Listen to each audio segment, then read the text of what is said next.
Hello and welcome to the local campaign, helping voters make an informed choice for the upcoming municipal election. I'm your host and moderator for this debate, Dan Polishchuk. Tonight we have the Kitchener Ward 7 debate. Kitchener's 7th Ward is located in the northwest end of the city. It is bordered by the township of Wilmot to the east, the city of Waterloo to the north, Fisher-Hallman Road to the west, and Highway 8 to the south. There are 3 candidates running for the Ward 7 council seat, and they are the incumbent Bill Ioannidis and Hannah Demagala. Dharmesh Patel is also running in this ward but was unable to attend tonight's debate. Now, speaking order was drawn before the debate, so with their opening remarks, here is Bill Ioannidis. Thanks, Dan. Thanks for Rogers TV for hosting this evening, and I want to thank all the candidates, in particular Hannah and Dharmesh. Even though Dharmesh is not here tonight, it's really not an easy thing to put yourself out there, and it takes a lot of courage and to accept all that. So I'm glad that they're here and can participate. I want to start off by refreshing everyone about myself. I am a lifelong resident of Ward 7, exactly 46 years. I've watched and I've seen the entire ward develop and grow and have firsthand knowledge of the area. My children are now attending the schools that I attended, which is really neat to see. I am a small business owner, and I do attend council as a full-time position.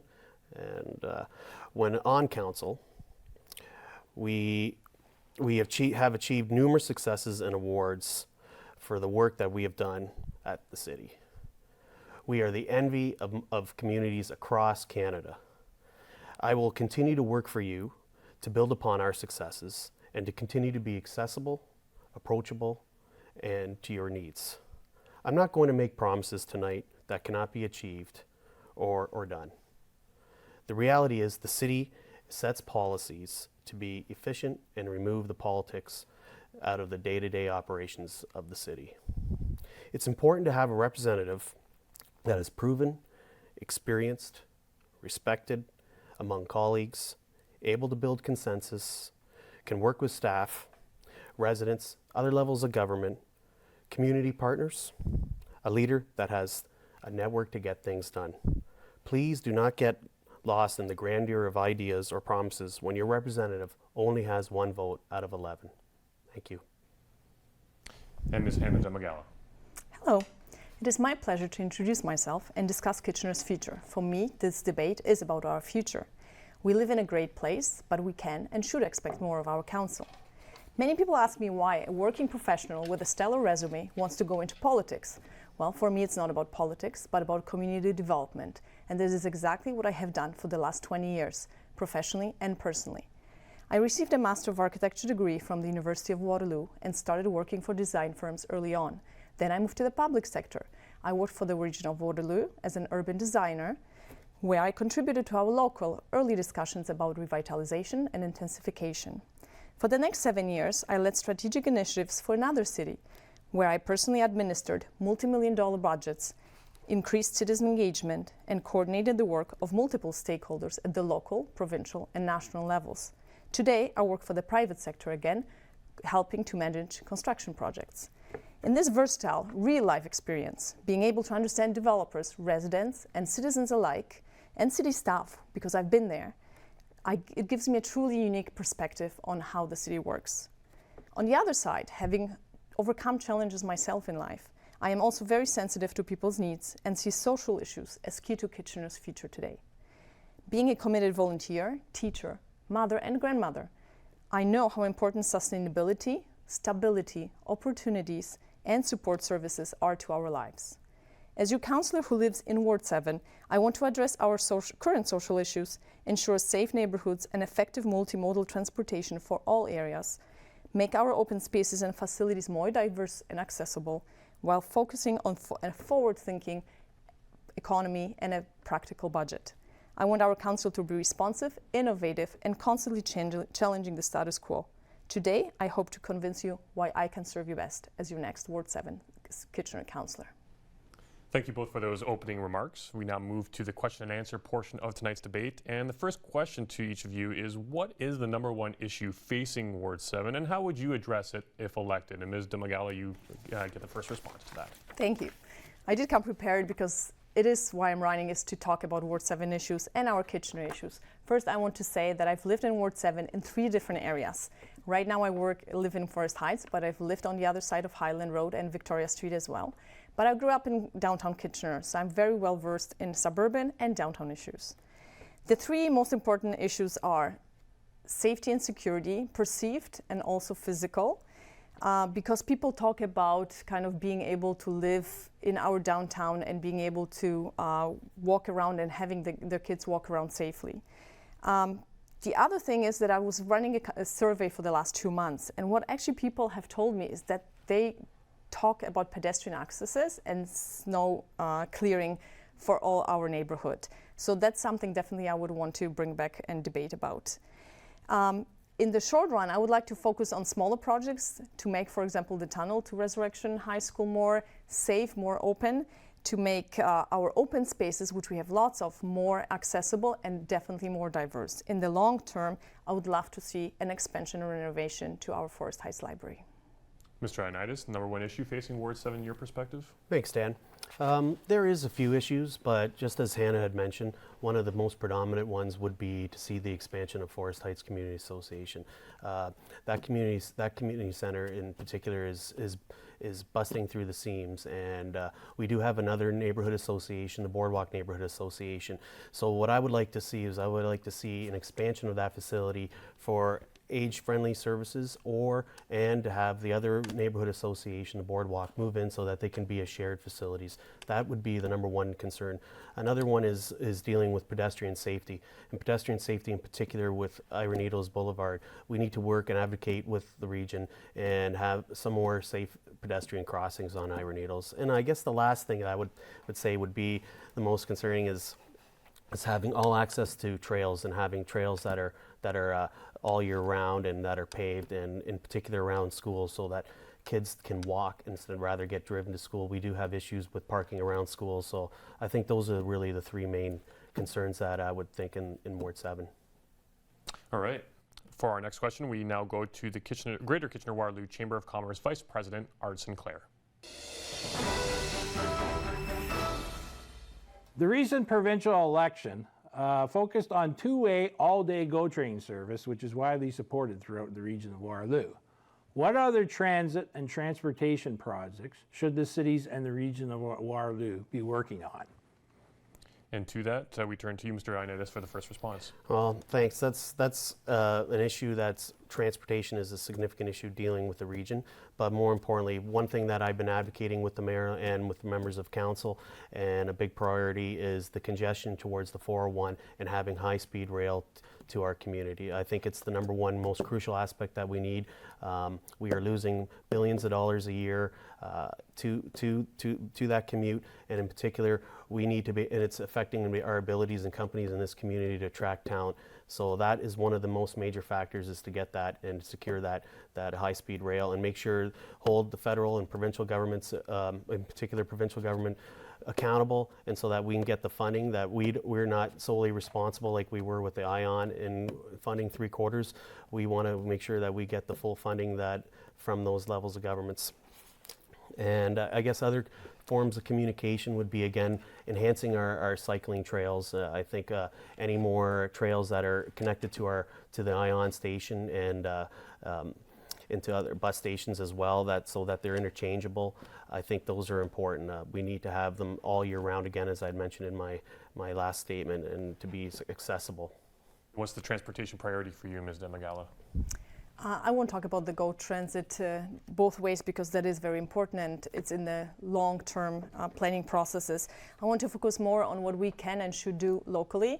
In Ward 7, I drive sometimes my kids to Resurrection High School, and I look at all those people still walking on the side of University Avenue. That's definitely something we should lobby for at the region, to get a sidewalk on both sides of the street all the way to the boardwalk.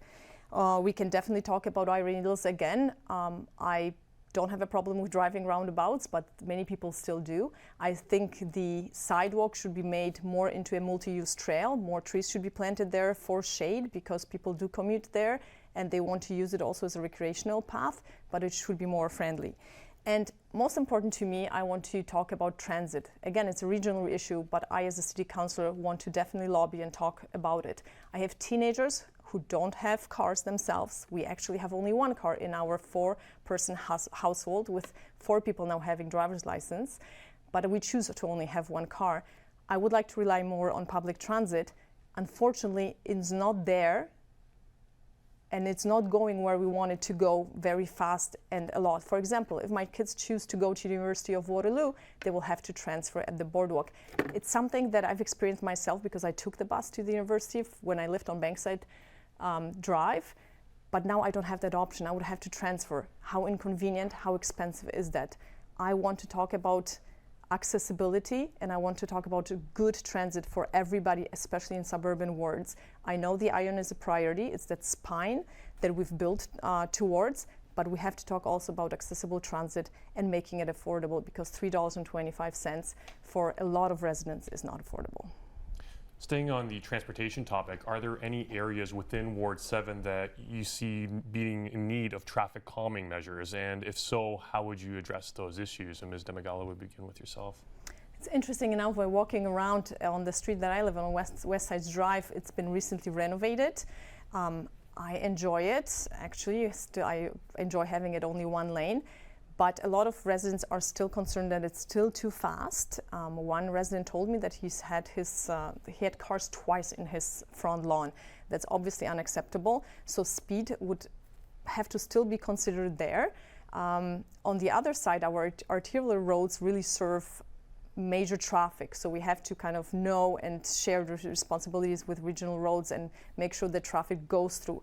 Some of the newer side of our ward has obviously less parking because the houses are closer together. So definitely parking is somewhat of an issue. And also speeding cars among those cars parked is somewhat of an issue. So people have also raised that it's more of a local issue that has to be analyzed per street basis, but we have to continue working with the residents to make sure that everybody knows how their street functions, what it's designed for, and how they can safely maneuver through it. And Mr. Ioannidis, do you see any need for traffic calming measures, and if so, where specifically? Yeah, Dan, thanks. Well, traffic calming is probably the single most thing that I hear about from area residents. We've managed to traffic calm several streets in the last 4 years, but it's one of those issues that's decisive among the residents. There's usually around a 50-50% that are for it and that are against it. So it's one of those issues you have to look at it holistically and actively knock on neighbors' doors and to find out whether or not they really want those things. And again, it's the people that are actually causing the speeding are your neighbors. So better education is needed. One of the things that the new tools that we have at the city are we have what I like to use and we'll be effectively using on several streets, one on Rolling Meadows and one on Resurrection Drive, is the 40-kilometer pylon. I want to expand that into those streets as well, as long as Bankside. I've heard many positive comments on Bankside as well as McGarry Drive where we've used those. Another tool that may be possible is having photo radar, which is something that we're looking at in the future. Again, we've also had some other tools that have been useful, such as the speeding radar. But more importantly, again, it's hard to change people's driving behaviors. It's something that even with police engagement, driving behaviors change. You know, they get enforced for like a week or two a certain street, and then the behaviors, they behave very well, the drivers, and then after about a month, they go back to their old pattern. So I'm a big fan of having those passive traffic calming initiatives, and having those speed bumps is something that we've had concerns with from our emergency services. Now, I'd like to get both of your thoughts on the Ira Needles roundabouts as well as others in the city, and whether they're accessible for pedestrians and cyclists as well. That's the first part of the question, and if so, how would you like to see them changed or altered going forward? And Ms. Demagala, would begin with yourself. Okay, like I've mentioned before, I'm not against roundabouts. They actually do speed traffic a lot, where we don't have to wait at intersections. I do use them as a pedestrian, and the roundabouts themselves are not a problem. The problem, again, are the drivers. So definitely more education. People still don't know how to maneuver the roundabouts very well. We can, as pedestrians, walk across the roundabouts. I would have more issues with the fact that it's very hot in the summer, it's very cold in the winter. Maybe snow isn't plowed as well, right? There's snow embankments when they plow the roads. So more other things impact pedestrians more than the actual design of the roundabout. You can cross it, there's an island in between, so you can stop if needed. But people driving don't expect many pedestrians on such arterial roads. That's why they don't think about it. Maybe, we can change something with the design of roundabouts, but generally the ones on Iron Needles are fine for pedestrians. Again, it's more of making people aware, making maybe the islands more visible to pedestrians, and utilities. Sometimes the poles are in the way of drivers seeing the pedestrians. I've dealt with those issues of traffic and road design when I was at the region as an urban designer. So definitely there are different issues. You have to look from the pedestrian and the driver's perspective, but we can enhance them slightly to make it more comfortable for pedestrians to walk. But generally we need definitely more education on how to drive. Mr. Hernandez, are the roundabouts accessible enough for pedestrians and cyclists? How could you improve them if so? Thanks, Dan. That is probably one of the big issues that we deal with in Ward 7, and I hear that time and time again about pedestrian safety, and that's one of the things that I'll be actively pursuing with my colleagues on regional council is how to make them pedestrian friendly. They are very useful for traffic and moving traffic, but the big concern I still have is the pedestrian safety. And so one of the things that has been in the talks with the region is having the province recently has adopted a signalized crosswalk, which is something that I want to look at with the region, along with the region, in providing those around the roundabouts. Or maybe another option would be to move the pedestrians in the middle between the two roundabouts so that you can put a signalized crossing that will help be a lot more safer. Nothing more than that I'm concerned about is our children's safety, and I've been a huge advocate for that. And I think the businesses there have been asking for this as well on Iron Needles Boulevard. It's something that it needs to be looked at, and it's something that I will be working with my colleagues at the region to further enhance and create a better walkway through there. Thank you both for that. We now have another question from Greater Kitchener-Waterloo Chamber of Commerce Vice President Art Sinclair.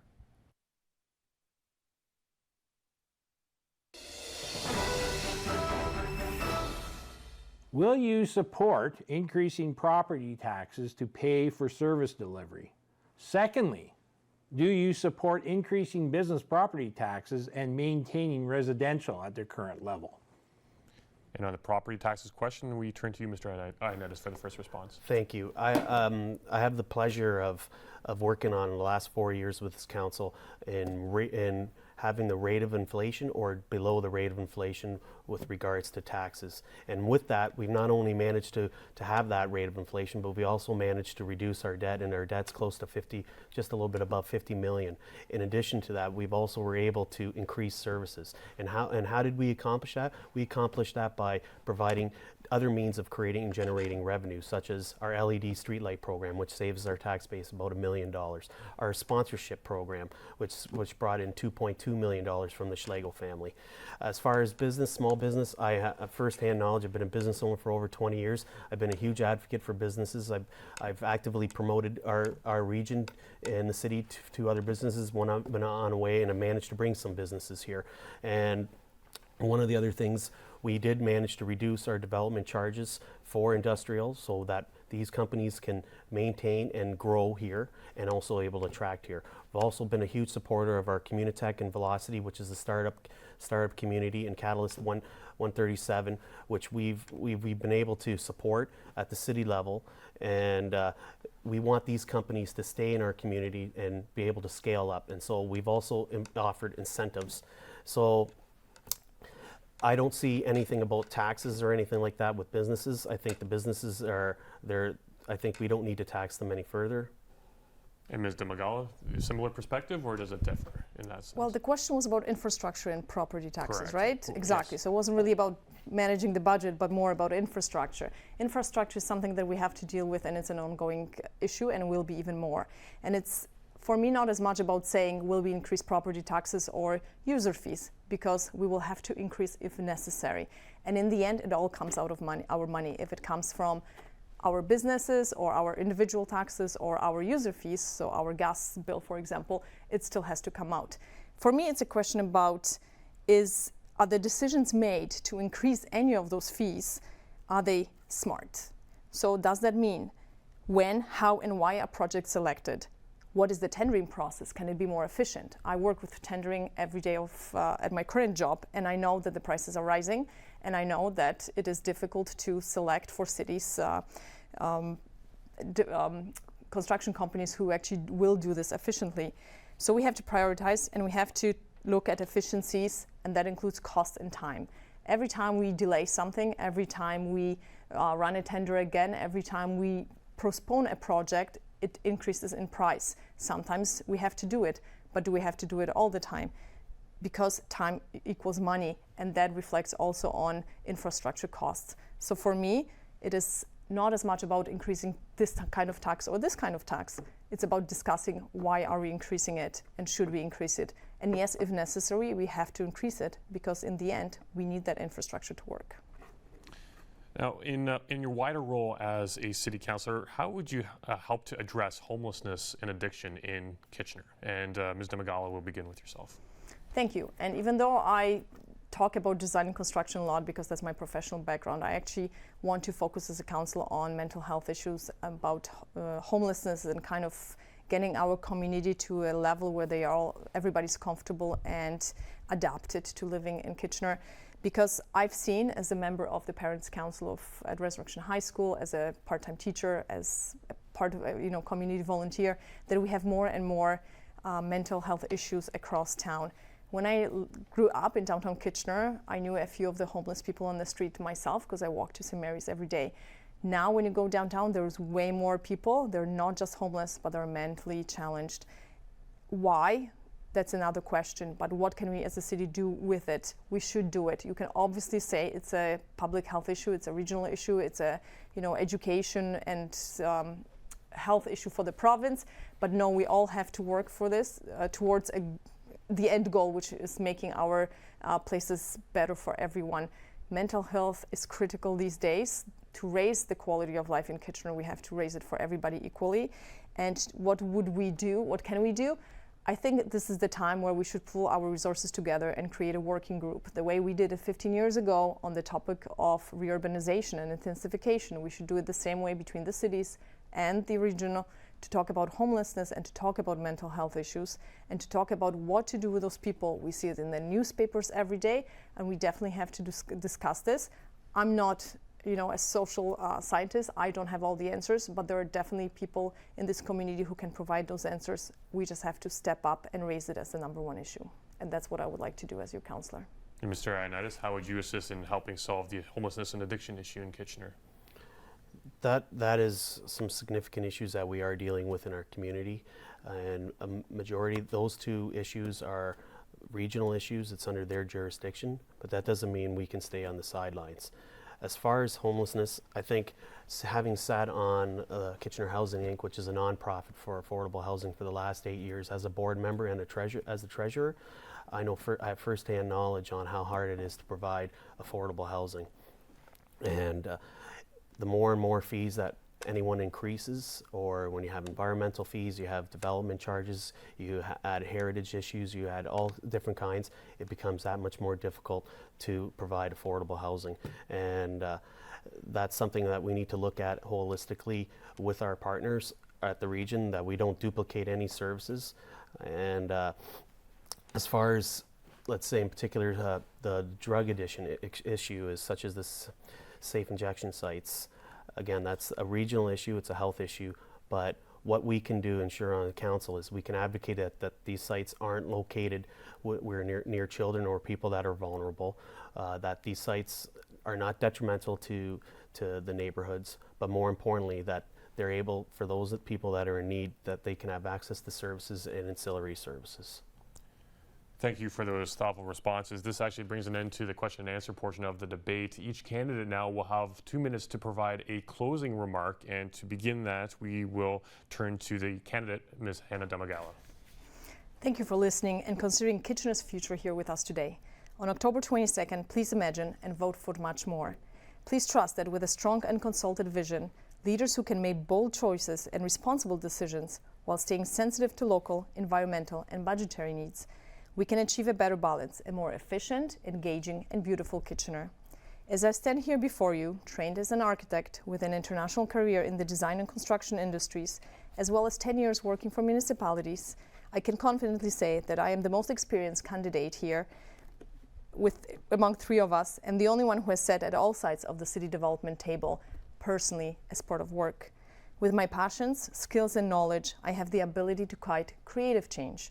I commit to listening, providing a much-needed female perspective, engaging and offering our community more. I also want to ensure that Ward 7 is heard, that our needs are heard. It would be my honor to represent and serve you as your Ward 7 Kitchener Councillor. And with his closing remarks, the incumbent Bill Ioannidis. Thanks, Dan. I want to thank the residents of Ward 7 for giving me the honor and privilege of representing them the last 4 years.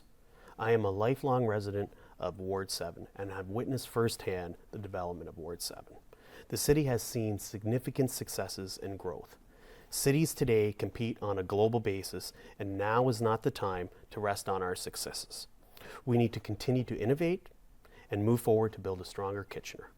We need to continue to build a better quality life for our citizens, protecting our children, investing in our infrastructure, our environment, public spaces, neighborhoods, and creating more paying jobs. We need to focus more on age-friendly services and further build upon our neighborhood associations.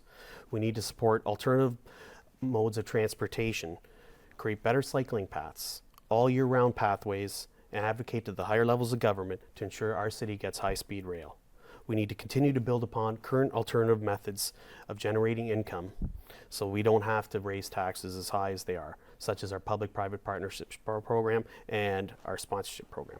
We need to continue to grow our economy by investing in programs that will help create and attract talent to our community. Further, find ways to build an efficient city at all levels with the development of our Smart Cities initiative. This will allow for better transparency, greater customer service, which means closing the service loop, and community involvement. The city needs experienced, proven individuals who can work with other levels of government, who can get the resources we need for our city to grow and create better paying jobs in Kitchener, secure a more sustainable environment, and build a stronger community. I humbly ask for your support on October 22nd. At that point, I'd like to thank the Ward 7 candidates for participating in tonight's debate. And make sure to watch Rogers TV on the night of October the 22nd for up-to-the-minute local results. So on behalf of the volunteer crew here at Rogers TV, I'm Dan Polishchuk. Thanks so much for watching.